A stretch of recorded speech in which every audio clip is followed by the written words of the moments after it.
Ry ava-malala ao amin'ny tompo, arahaba isika nahatratra ity andro Alahady 12 ny volana Jolay 2024 ity. Miaraka amin'ny tompo isika eny, fa na dia ao anatin'ny fihoboana raha dia omeny tompo anjara amin'ny teniny sy ny hafatra izay omeny antsika. Miarabantsika rehetra isa-tokantrano any, miaraka amiko eto ny teknisianina izay miara-mandrindra izao fanompoam-pivavahana izao. Ambarao ny fahafahana ao amin'ny tompo. Ny salamo 420, salamo 420 ny andiny voalohany, ny andiny faha 1 sy ny faha 12 no anatonantsika sy hiterantsika ny tompo. Salamo 420 ny andiny faha 1 sy ny andiny faha 12. Any trano any ary isika miaraka amiko miteran'ny tompo ankehitriny manao hoe: fa izao kosa dia mandeha amin'ny fahamarinako, avotsy sy amindra fo aho, ny tongotro mijoro eo amin'ny tany marina, eo am-piangonana no isaorako any Jehova. Amen. Taontsika raha ny firana fa 700 Alahady andro tsara.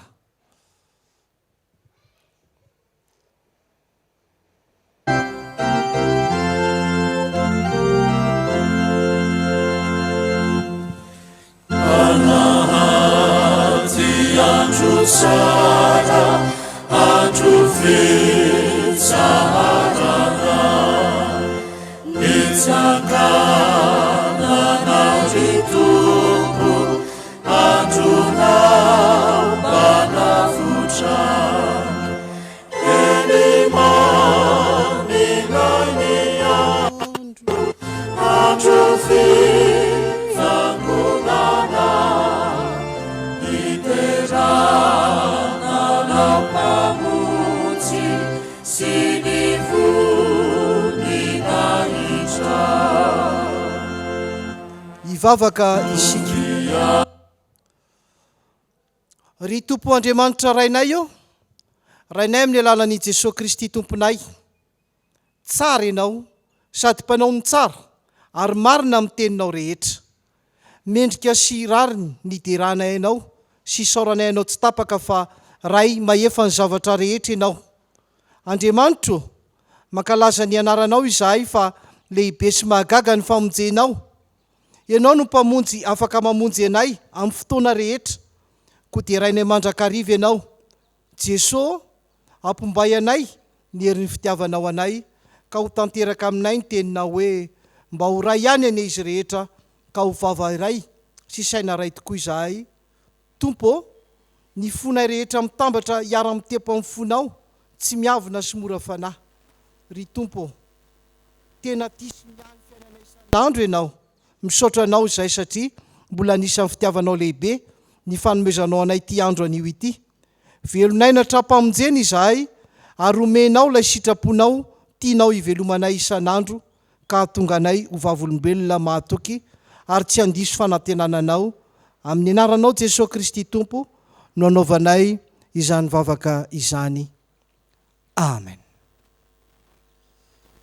Hiditra amin'ny ireo vaky teny anio isika ry havana malala. Andeha ataontsika aloha ny hira 570 ny andinin'ny voalohany sy ny andinin'ny faharoa.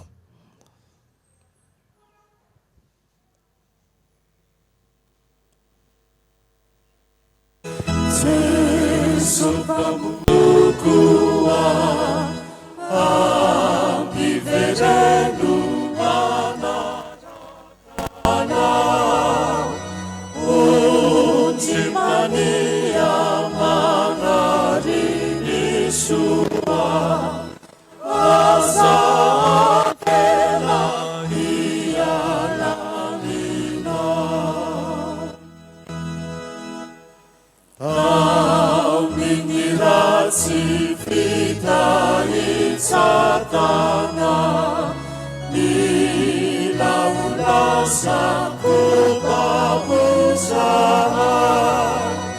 fanianau lumaheri kita.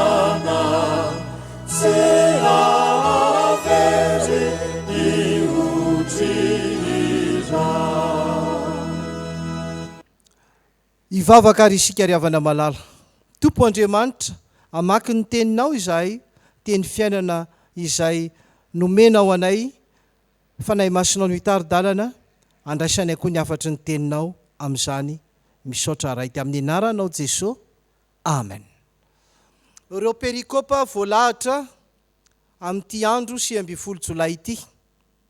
Salamo 420, Salamo 420 ny 1 ka hatramin'ny 20.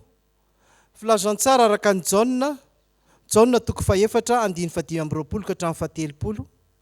Ary ny epistily ho an'ny Romanina 9 ny 1 ka hatramin'ny 9. Ovakiko dia ho arahanareo izany famakina ny tenin'Andriamanitra izany. Salamo 420 ny 120. Amin'ny anaran'i Jesosy, tsara ao Jehovah fa mandeha amin'ny fahamarinako aho, ary Jehovah no itikiko. Dinio ao Jehovah ka fataro, izaho toetra ny voako sy ny foko, fa ny famindramponao ny eo anoloan'ny masoko, ary mandeha amin'ny fahamarinanao aho. Tsy mba miara-mipetraka amin'ny olon-dratsy aho, na manan-draharaha amin'ny olom-petsy. Halako ny fiangonan'ny mpanao ratsy, ary tsy miara-mipetraka amin'ny ratsy fanahy aho. Manasa ny tanako noho ny fahamarinako aho, ka te hitoetra eo akaiky ny altaranao Jehovah mba hanao fiafiderana, ka ilaza ny asanao mahagaga rehetra. Jehovah, tiako ny trano hitoeranao, dia ny fonenany voninahitra aho. Aza mitondra amin'ny fanahiko iara-maty amin'ny mpanota, izay misy fitaka eny tanany, ary feno kolokolo ny tany anakavanana. Filazantsara araka ny Jauna 4 andiny 15 ka hatramin'ny 70. Mbola amin'ny anaran'i Jesosy no makina ny teny. Hoy raha vehivavy taminy, fantatro fa avy ny Mesia, ilay atao hoe Kristy, ka rehefa tonga izy dia ambarany amintsika ny zavatra rehetra. Hoy Jesosy taminy, izao izay miresaka aminao no izy. Ary tamin'izay dia tonga ny mpianany ka gaga satria vehivavy no niresahany, nefa tsy nisy nanao hoe inona mitadiavinao na nahoana ianao miresaka aminy. Dia nandao ny siny raha vehivavy, ary nakany tanàna ka nanao tamin'ny olona hoe, andeha izaho izaroa lehilahy izaroana, izay nilaza tamiko ny nataoko rehetra, izao angano Kristy. Dia nivoaka avy tao tanàna ny olona rehetra, ka nakeo amin'i Jesosy. Amen. Epistily nosoratan'ny apôstôly Paoly ho an'ny mponina tao Roma, Romanina 9 ny 1 ka hatramin'ny 9. Romanina 9 ka ny 9 voalohany. Amin'ny anaran'i Jesosy hatrano no makina ny teny. Ary amin'izany dia tsy misy fanamelohana ho an'izay ao amin'ny Kristy Jesosy, fa ao amin'ny Kristy Jesosy ny lalan'ny fanahinaina no nahafaka ahy tamin'ny lalan'ny fahotana sy ny fahafatesana. Fa izay tsy hainy lalàna, satria ny nofo ny nahalemy azy, dia vita n'Andriamanitra tamin'izy naniraka ny zanany, naka ny endriky ny nofo ota sy ny amin'ny ota, ka nanameloka ny ota tao amin'ny nofo, mba hatateraka ny fahamarinana ilain'ny lalàna amintsika, izay tsy mandeha araka ny nofo fa araka ny fanahy. Fa izay zavatra araka ny nofo dia mihevitra izay zavatry ny nofo, fa izay araka ny fanahy kosa mihevitra izay zavatry ny fanahy. Fa ny hevitry ny nofo dia fahafatesana, fa ny hevitry ny fanahy kosa fiainana sy fiadanana. Satria fandrafinan'Andriamanitra amin'ny fihevitry ny nofo, ka tsy manaiky ny lalàn'Andriamanitra, sady tsy hainy akory izany, ary izay ao amin'ny nofo dia tsy mahay manao ny sitrapon'Andriamanitra. Amen. Ray masonao, manamasinanay amin'ny fahamarinana, ny teninao fahamarinana. Amen.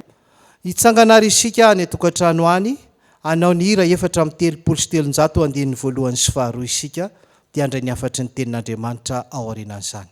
4:7 andiny 1 sy 2.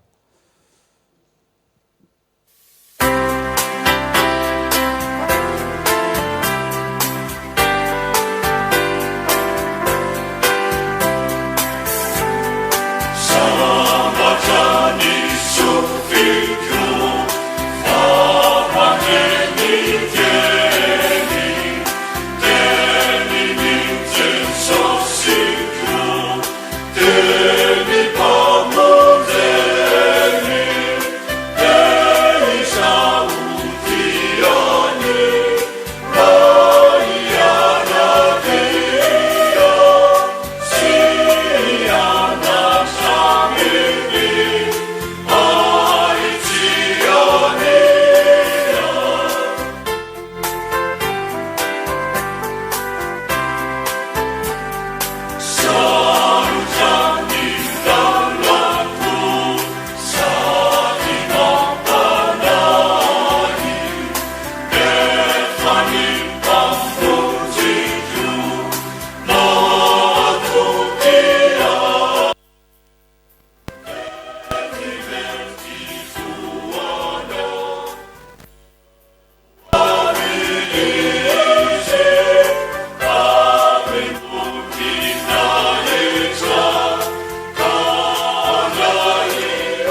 dia mbola ampitombona amintsika rehetra ny ry-havana malala ny fahasoavana ny fiadanana avy amin'Andriamanitra ray Jesosy Kristy Tompo. Ambarao ny fahafahana ao amin'ny Tompo. Nisy an'iny herinandro niavaka iny izay nandefasana fampianarana momba n'io fahafahana io ka niainantsika tamin'ny alalan'ny Facebook sy ny mail izany isaorantsika amin'ny Tompo afaka napitan'izany isika.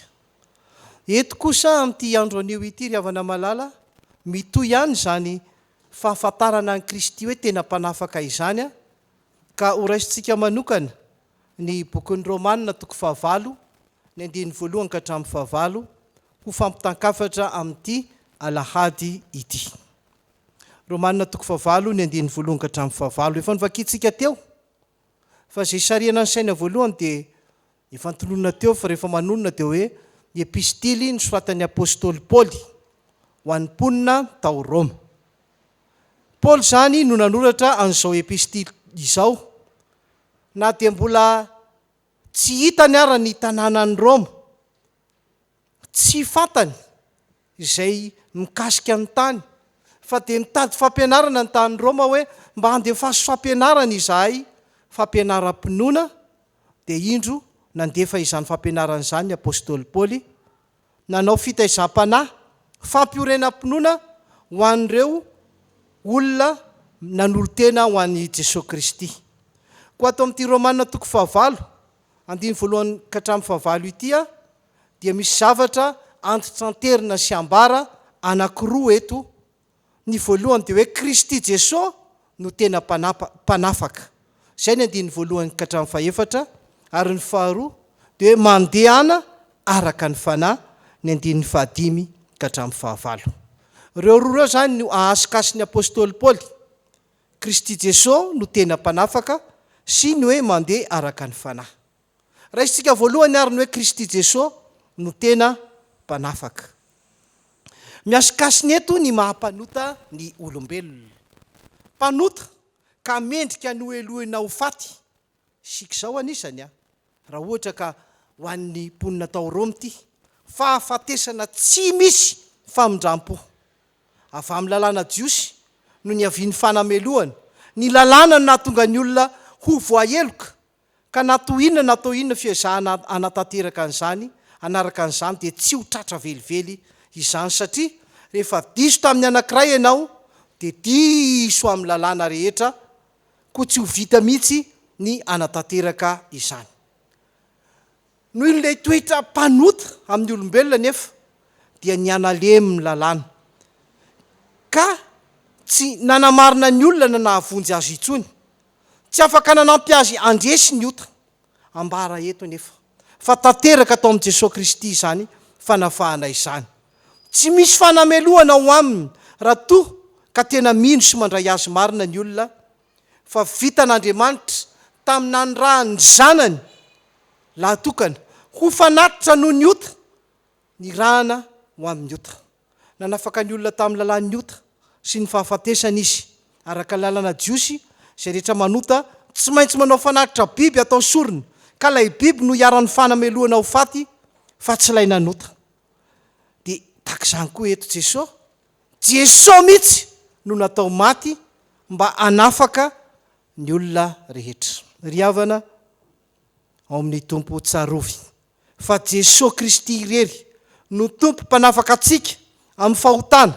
Reo ota maro izay mbola mangeja sy mamatotra isan-karazany mavesatra ireny ka tsy ahafahana mivelatra amin'ny fiainana kristianina sy ny asa famimponana.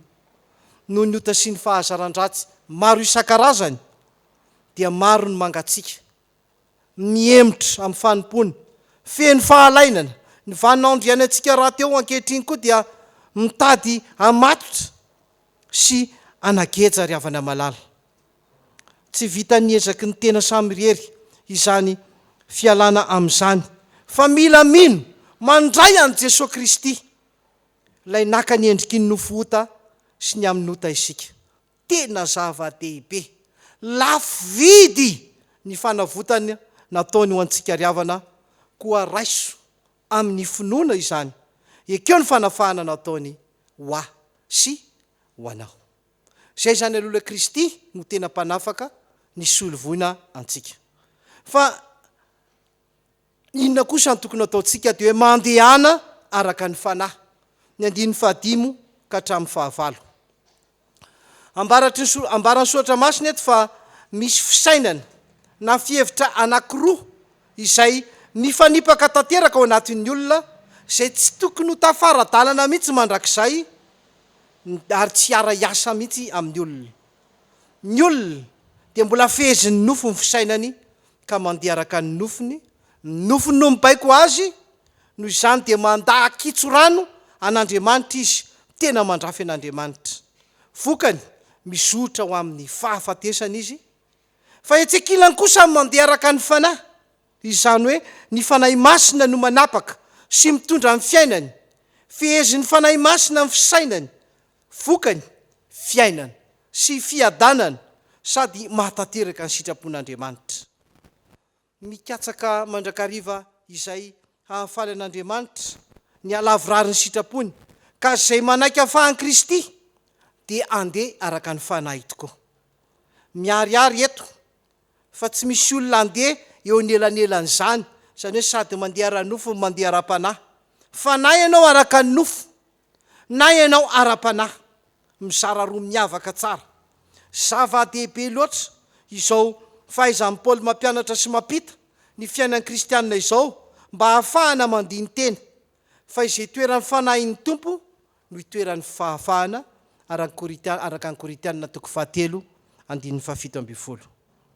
Ry havana malala, maro ankehitriny ny kristianina no sadatsada manatsoratra hoy ny fiteny. Toa hoe nandray ny fanahy masina nefa toa miaina araka ny nofo ihany. Lasa mandray volotany ny amrehaka izao fiainana izao fa tsy mahajoro tsara amin'ny finoanan'i Jesosy Kristy. Mitandrema ry havana, tandremo fa sao dia reniky ny torimaso mpifangarona ianao, dinio ny tenanao fa sao dia mamita tena ka efa mizotra amin'ny fahafatesana ny fiainanao. Ekeo ny fanahy anampy anao andiny tena. Eto am-pamaranana ry havana dia mampahery atsika tsarovo fa olon'afaka ianao. Olon'afaka ianao. Nahafahan'i Jesosy Kristy tamin'ny fisoloana nataony teo amin'ny hazo fijaliana ho azy mandrakizay. Mandehana araka ny fanahy, izy mpanetana sy aina mamelona eo amin'ny asa fanompony, ka na dia sarotra sy manahirana aza ny zavatra iainana ankehitriny, mitaona anao ry havana malala, andeha araka ny fanahy dia ho resinao ny asan'ny nofo. Mandehana araka ny fanahy satria efa nafahan'i Jesosy ianao dia ho resy tanteraka ny fanababoana ara-nofo izay tadiavin'ny devoly hitondrana antsika. Ho an'Andriamanitra irery ihany anie ny voninahitra. Amen. Izany ary ny sitrapon'Andriamanitra ho antsika ka ahafahantsika miara-manambara amin'ny mpanao salamo manao hoe: sambatra amin'ny mahitsy lalana izay mandeha araka ny lalàn'i Jehovah, sambatra izay mitandrina ny teny vavolombelona ka mitady azy amin'ny fony rehetra. Amen. Ankehitriny dia hivavaka isika, hifona, hiaiky ary angataka. Hivavaka isika. Ry Tompo Andriamanitra io, sady mitafy fahafahana any akafa izahay no miankina amin'izao tontolo izao, no manara-po amin'ny hitondrany nofinay sy ny filanay ny fiainanay. Toa lasa kristianina sadasady izahay vokatra izany, satria miseho ivelany ho tena mpivavaka, ny ao anatiny efa rombaka sy karazan-doto samihafa. Mifony izahay nandreny sitraponao teo, ary miaiky iova andeha araka ny fanahy sy ny fahafahanao Jesosy Kristy. Misaotra anao ny aino anay sady efa mampanantena famelan-keloka sady ry Tompo. Ko ankehitriny ary izahay manavao ny fanoloran-tenanay tanteraka, miaiky iovana araka anao, mandray ny famelan-keloka avy aminao, mandray ny fanadiovana avy aminao, ary mifampitondra mbavaka mandrakariva manoloana izao fiainanay feno rombaka izao, mba tsy iofonay andeha araka ny fomban'izao tontolo izao, fandeha araka anao ry Tompo Andriamanitra. Apetraka aminao ny hoavim-piainanay mba ho fiainam-panahy, mba ho tena fanahy mandehandeha zay ny fanahinao. Intsonay vavolombelona indrindra manoloana ny zava-misy ankehitriny. Mitondram-bavaka manokana izay andreo fianakaviana nanam-pahoriana anankidimy misesy teto amin'ny fiangonana, tsy mba afaka nentina taty am-piangonana akory, ary tsy mba afaka akory ara ny sasany nanaovana fotoam-pivavahana ny tariham-pitandrina noho ny antony maro ara-pahasalamana. Fa zay mahatsapa-trany fa eo anivon'ireny fianakavian'ireny ianao, ka na tsy eo ary izahay solo tena am-piangonana, eo ianao Jesosy mampahery sy mampatanjaka azy. Misaotra Jesosy. Tsy afenina aminao koa fa maro ny marary ankehitriny Jesosy. Misy tena voan'ny corona mihitsy any amin'ny mpianakavin'ny finoana. Jesosy, mifona ho an'ireo marary rehetra, mifona ho anay koa izahay. Fantatra fa efa betsaka eto amin'ny firenena no tratran'izany, ary tsy gaga izahay raha misy tratra amin'ny fianakavian'ny fiangonana. Fa izao Jesosy, izay matoky hatrany ny fanasitrananao. Efa fantatray fa nisy anankiroa sitrana teto amin'ny mpiara-mivavaka, misy anankiroa efa manakaiky fahasitranana koa any Jesosy. Tena fifaliana ho anay izany. Ary ianao araka ny teninao miteny hoe Jehovah hiaro anao na mivoaka na miditra, Jehovah hiaro anao amin'ny lalakalehanao rehetra. Dia mbola ametrahanay ny fiainanay amin'ny fiarovanao Jehovah, ny taninay sy ny fianakaviana rehetrarehetra. Mbola roahana amin'ny anaranao Jesosy Kristy ny herin'ny ratsy ny corona rehetra tsy andraitra aminay sy ny fahefan'ny tsy fahasalamana rehetra. Fa ianao Jesosy fantatray fa efa mitondra ny aretinay, dia kapoka taminao ny nasitranana anay. Arovy izahay, fantatray fa mahay mandevona ny aretina ny afinao Jehovah. Tena levony amin'ny afinao Jehovah ny aretina. Miandry mandrakariva izahay ary manatenanao. Aza ela Tompo Andriamanitra, fa izany vavakay itokinay aminao mandrakizay. Ary indro ankehitriny ny vavaka ataonay, ampiarahanay amin'ny vavaka nampianarinao anay, fa izay manao hoe Rainay izay an-danitra, ho amasinina ny anaranao, ho tonga ny fanjakanao, atao ny sitraponao, dia tia-tany tahaka ny any an-danitra.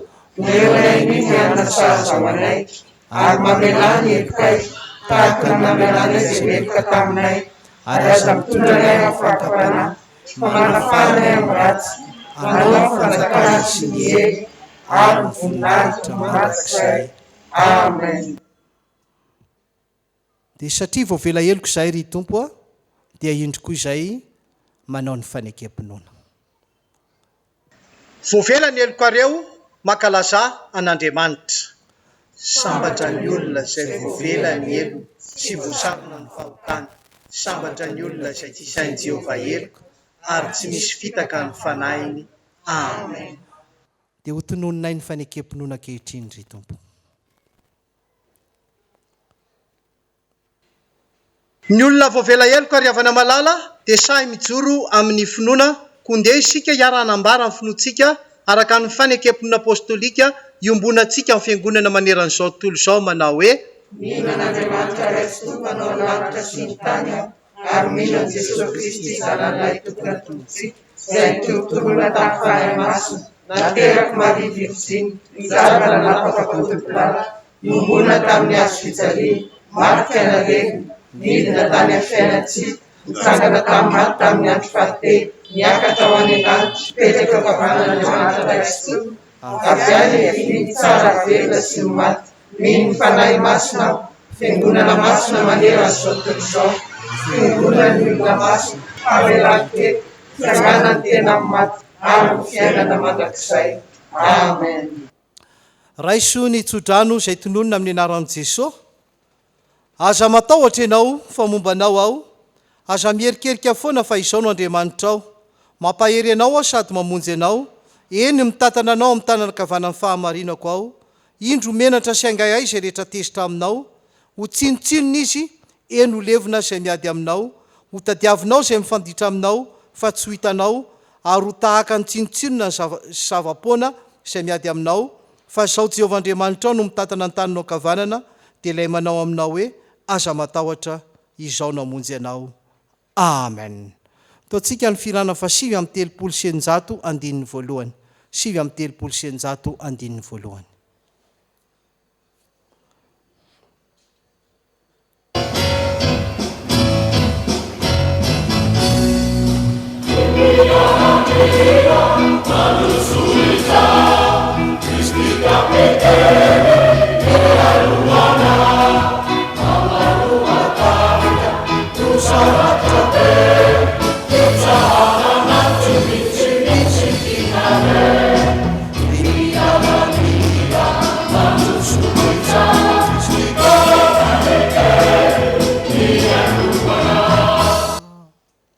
Mipetraka manao vavaka mangina isika tsirairay avy.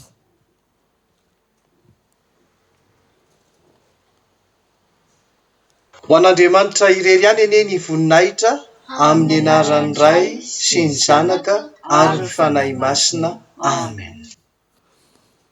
Dia izay ny fanimpom-pivavahantsika amin'ity andro anio ity.